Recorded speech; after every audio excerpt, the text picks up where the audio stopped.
ಎಲ್ಲ ನಾನು ಅಂದ್ಕೊಂಡಾಗೆ ನಡೀತಾ ಇದೆ.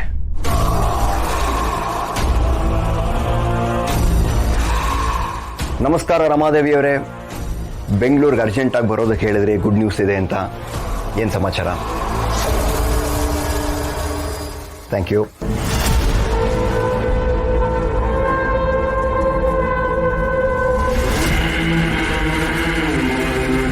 ನನ್ನ ಕೆಲವು ಪ್ರಶ್ನೆಗಳಿಗೆ ನಿನ್ನಿಂದ ಉತ್ತರ ಬೇಕಿತ್ತು. ಪ್ರಶ್ನೆಗಳ? ಏನು ಪ್ರಶ್ನೆಗಳು ರಮಾದೇವಿ ಅವರೇ? ಇಷ್ಟು ವರ್ಷಗಳಲ್ಲಿ ಯಾವತ್ತೂ ನನಗೆ ನಿನ್ನ ಮೇಲೆ ಅನುಮಾನ ಬಂದಿಲ್ಲ. ಆದರೆ ಇವತ್ತು ಅಂದ್ರೆ ಯಾಕೆ ರಮಾದೇವಿ ಅವರೇ ಈ ಥರ ಮಾತಾಡ್ತಾ ಇದ್ದೀರಾ? ಏನಾಯ್ತು? ಒಂದು ನಿಮಿಷ.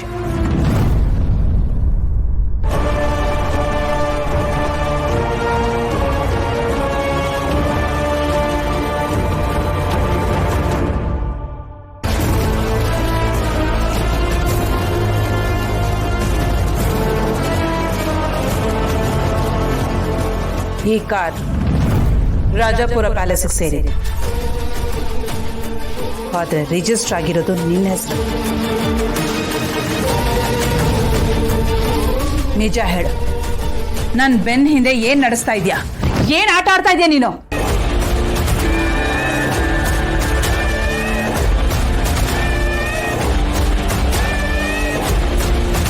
ಯಾಕೆ ಶಾಕ್ ಆಗ್ತಿದ್ಯಾ? ಬಂಡವಾಳ ಎಲ್ಲ ಆಚೆ ಬಂತು ಅಂತನಾ? ಅಲ್ಲ, ಬಂಡವಾಳ ಆಚೆ ಬರೋದು ಅಂದ್ರೆ ನೀವೇನು ಹೇಳ್ತಾ ಇದ್ದೀರಾ ಅಂತ ನನಗೆ ಗೊತ್ತಾಗ್ತಾ ಇಲ್ಲ. ಏನೇನೂ ಇಲ್ಲ. ನಿನ್ನ ಹೆಸರಲ್ಲಿ ರಿಜಿಸ್ಟರ್ ಆಗಿರೋ ಕಾರು ಅವಳ ಹತ್ರ ಹೇಗೆ ಬಂತು? ಅವಳು ಅಂದ್ರೆ ಯಾರು ರಮಾದೇವಿ ಅವರೇ? ಅದು ನಿನಗೆ ಬೇಡದೇ ಇರೋ ವಿಷಯ. ಮೊದಲು ನಾನು ಕೇಳಿದ ಪ್ರಶ್ನೆಗೆ ಉತ್ತರ ಕೊಡು. ಈ ಕಾರ್ ನಿನ್ನ ಹೆಸರಲ್ಲಿ ಹೇಗೆ ರಿಜಿಸ್ಟರ್ ಆಗಿದೆ? ಓ, ಈ ಕಾರ್ ವಿಚಾರನ ನೋಡಿ ರಮಾದೇವಿ ಅವರೇ, ಆ ಕಾರು ನನ್ನ ಹೆಸರಲ್ಲಿರೋದು ನಿಜ. ಆದರೆ ಇದನ್ನ ಖರೀದಿ ಮಾಡಿದ್ದು ರಾಜಾರಾಣಿ ಅವರು. ಅವ್ರ ಹೆಸರು ಎಲ್ಲೂ ಹೊರಗಡೆ ಬರಬಾರ್ದು ಅಂತ ಶೋರೂಮಿಂದ ಹೊರಗೆ ಬಂದಿದ್ದಷ್ಟೇ. ಅದಾದ್ಮೇಲೆ ಆ ಕಾರನ್ನ ಏನು ಮಾಡಿದ್ರು, ಯಾರು ಕೊಟ್ಟರು, ಇದು ಯಾವುದು ನನಗೆ ಗೊತ್ತಿಲ್ಲ. ನೀವು ಅಂದ್ಕೊಳ್ಳೋ ಥರ ನಾನು ನಿಮ್ಮ ಬೆನ್ನ ಹಿಂದೆ ಏನೂ ನಡೆಸ್ತಾ ಇಲ್ಲ, ಯಾವ ಆಟನೂ ಆಡ್ತಾ ಇಲ್ಲ.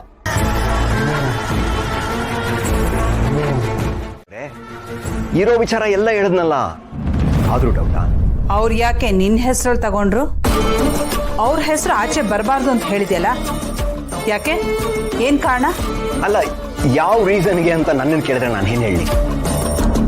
ನೋಡಿ, ರಾಜಾ ರಾಣಿಯವ್ರು ಏನೇನು ಹೇಳ್ತಾ ಇದ್ರು ನಾನು ಹಾಗೆ ನಡ್ಕೊಳ್ತಾ ಇದ್ದೆ. ಅವ್ರ ಆರ್ಡರ್ನ ನಾನು ಪಾಲಿಸಿದ್ದೀನಿ ಅಷ್ಟೇ. ಇದು ಬಿಟ್ಟು ಬೇರೆ ಏನೂ ಇಲ್ಲ. ನನ್ನ ನಂಬಿ ರಮಾದೇವಿ, ನಿಮಗೆ ಮೋಸ ಮಾಡೋವಂಥ ಕೆಲಸನ ನಾನು ಯಾವತ್ತೂ ಮಾಡೋದು. ರಾಜಾರಾಣಿ ಕಾರ್ ವಿಷಯದಲ್ಲಿ ತಮ್ಮ ಐಡೆಂಟಿಟಿನ ಯಾಕೆ ಮುಚ್ಚಿಟ್ರು? ಯಾರಿಗೂ ಗೊತ್ತಾಗಬಾರ್ದು ಅಂತ ಯಾಕೆ ನಡ್ಕೊಂಡ್ರು? ಮೇ ಬಿ ಸ್ವರ್ಣಾದೇವಿ ಐಡೆಂಟಿಟಿ ಹೈಡ್ ಮಾಡೋದಿಕ್ಕೆ, ಅವಳನ್ನ ಪ್ರೊಟೆಕ್ಟ್ ಮಾಡೋದಿಕ್ಕಿರ್ಬಹುದಾ? ಮತ್ತೆ ಆ ಕಾರ್ ಗೌತಮಿ ಹತ್ರ ಇದೆ ಅಂದರೆ ಸ್ವರ್ಣಾದೇವಿ ಗೌತಮಿನೇ ಯಾಕೆ ಆಗಿರಬಾರ್ದು? ನನಗಂತೂ ಅವಳೇ ಅಂತ ಸ್ಟ್ರಾಂಗ್ ಆಗಿ ಅನ್ನಿಸ್ತಾ ಇದೆ. ಗೌತಮಿನೇ ಸ್ವರ್ಣಾದೇವಿ.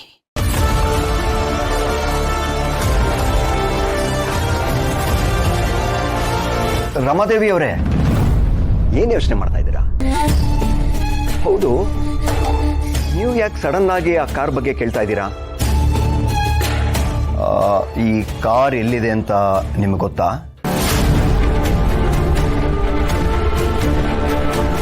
ನೀವು ಕೇಳ್ತಾ ಇರೋದು ನೋಡಿದ್ರೆ ನಿಮಗೆ ಆ ಕಾರ್ ಎಲ್ಲಿದೆ ಅಂತ ಪಕ್ಕಾ ಗೊತ್ತಿದೆ ಅಂತ ಅನಿಸ್ತಾ ಇದೆ ನನಗೆ. ಎಲ್ಲಿದೆ ಹೇಳ್ತೀರಾ? ಇಲ್ಲ,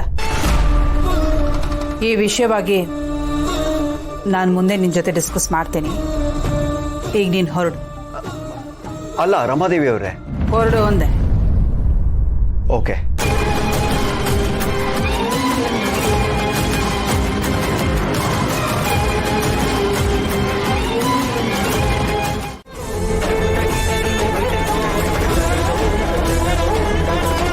ಮಗಳೇ, ಆತಂಕ ಪಡಬೇಡ.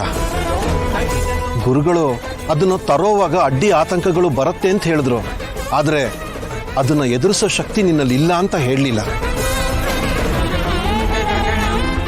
ಏನೇ ಬಂದರೂ ಅದನ್ನು ಎದುರಿಸೋ ಶಕ್ತಿ ನಿನ್ನಲ್ಲಿ ಇರೋದಕ್ಕೆ ಆ ತಾಯಿ ಈ ಕೆಲಸನೆಲ್ಲ ನಿನ್ನ ಕೈಯಲ್ಲಿ ಮಾಡಿಸ್ತಾ ಇರೋದು. ಒಂದು ಮಾತು ತಿಳ್ಕೊ ಮಗಳೇ, ಯಾರು ಧರ್ಮದ ದಾರಿನಲ್ಲಿ ನಡೀತಾರೆ, ಯಾರು ಇನ್ನೊಬ್ಬರಿಗೆ ಒಳ್ಳೇದನ್ನು ಮಾಡ್ತಾರೋ ದೇವರು ಅವ್ರ ಜೊತೆಗೆ ನಿಲ್ತಾನೆ, ಅವ್ರ ಜೊತೆಗೆ ಕೈ ಜೋಡಿಸ್ತಾನೆ. ಹಾಗಾಗಿ ಏನು ಯೋಚನೆ ಮಾಡಬೇಡ ಮಗಳೇ. ಆ ಮಣಿಹಾರನ ಇಲ್ಲಿಗೆ ತಂದೆ ತರ್ತೀನಿ ಅಂತ ಮನಸ್ಸಿನಲ್ಲಿ ಸಂಕಲ್ಪ ಮಾಡ್ಕೋ. ಆ ತಾಯಿ ಭಗವತಿ ನೋಡ್ಕೋತಾಳೆ, ಯೋಚನೆ ಮಾಡಬೇಡಮ್ಮ. ಹೌದಮ್ಮ, ನಿನ್ನ ತಂದೆ ಹೇಳಿದ ಮಾತು ನಿಜ. ನಮಗೆ ಕೆಡುಕು ಮಾಡೋರಿಗೆ 2 ಕೈ ಇದ್ರೆ ನಮಗೆ 4 ಕೈ ಇರುತ್ತೆ. ಅಂದ್ರೆ ಆ ಭಗವಂತ ತನ್ನ 2 ಕೈಯನ್ನು ನಮ್ಮ ಜೊತೆ ಸೇರಿಸ್ತಾನೆ. ಆತ್ಮಬಲದ ಜೊತೆಗೆ ದೈವ ಬಲನೂ ಸೇರ್ಕೊಂಡ್ಬಿಟ್ರೆ ಪವಾಡನೇ ಉಂಟಾಗುತ್ತಮ್ಮ. ಖಂಡಿತ ನೀನೇನು ಚಿಂತೆ ಪಡಬೇಡ, ಎಲ್ಲ ಒಳ್ಳೇದಾಗತ್ತೆ.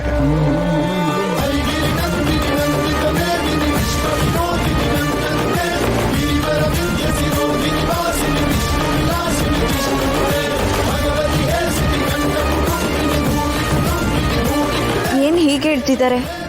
ಮಣಿಹಾರ ತರುವಾಗ ಅಡೆತಡೆಗಳಾಗುತ್ತಾ? ಏನಾಗಬಹುದು?